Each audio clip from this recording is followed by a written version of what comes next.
Radhanpur ward number 3 માં રોડના કામમાં ભ્રષ્ટાચારનો વિવાદ તેજ બન્યો છે, જેને લઈ અને નગરસેવક જયાબેન ઠાકોરે આ કામગીરી તાત્કાલિક બંધ કરાવી છે.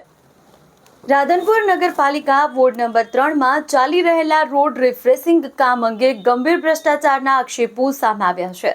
નગરસેવક જયાબેન ઠાકોરે સોશિયલ મીડિયામાં વાયરલ કરેલા વિડીયોમાં રોડમાં અત્યંત નીચી ગુણવત્તાનું મટીરીયલનો ઉપયોગ થયા હોવાના પુરાવા પ્રકાશમાં આવ્યા છે.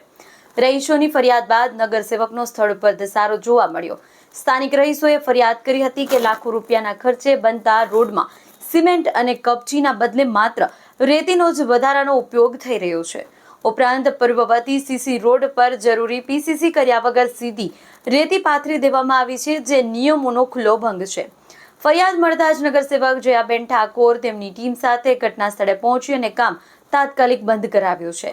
ઘટના સમયે નગરપાલિકા ઉપપ્રમુખ પણ હાજર હતા. જયાબેન ઠાકોરે તેઓના સવાલોના ઘેરામાં લેતા પૂછ્યું કે પ્રજાના ટેક્સના પૈસાનું હલકી ગુણવત્તાના કામથી કેટલું નુકસાન કરાયું, કેટલા પૈસા ખિસ્સામાં ભરાયા, આ કેવી દેખાડાશાહી. ઉપપ્રમુખ કોઈ સંતોષકારક જવાબ આપી ન શકતા સ્થળ પર વિવાદ વધુ ઉગ્ર બન્યો.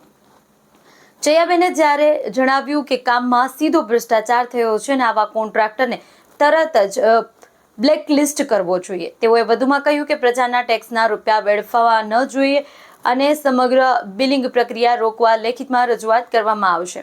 ઘટના સ્થળે હાજર પક્ષના આગેવાનો રફીકભાઈ ગાજી, નરેશભાઈ પ્રજાપતિ, સમીરાબેન, લીલાબેન સહિત અન્ય હોદ્દેદારોએ પણ નગરપાલિકાની કામગીરી પર સવાલો ઉઠાવ્યા. તેઓએ આક્ષેપો કર્યા છે કે રાધનપુરના હિત માટે અવાજ ઉઠાવીએ તો સત્તાધારી પક્ષ બહુમતીના દમ પર મનમાની કરે છે અને પ્રજાના પૈસાનો ખુલ્લું વેડફાટ કરે છે. હલકી ગુણવત્તાના રોડ કામને લઈ સ્થાનિક નાગરિકોમાં ભારે રોષ જોયો છે.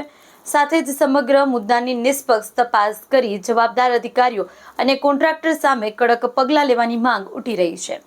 અહેવાલ હરગોવન ચૌહાણ, ખબર બનાસકાંઠા ન્યૂઝ.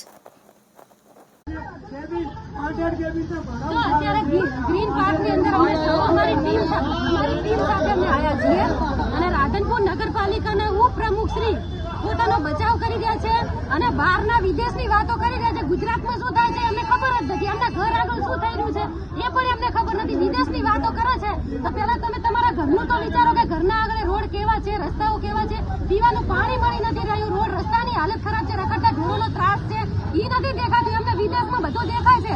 અહીંયા પ્રજા શું કરે? પ્રજાના ટેક્સના પૈસાનો વેડફાવ થઈ રહ્યો છે, એમના પાપનો ઘડો ભરાઈ ગયો છે, એમનો ભ્રષ્ટાચાર ફૂટી નીકળ્યો છે. ત્યારે અત્યારે અહીંયા સાજા બનવા માટે વિદેશની વાતો કરી રહ્યા છે.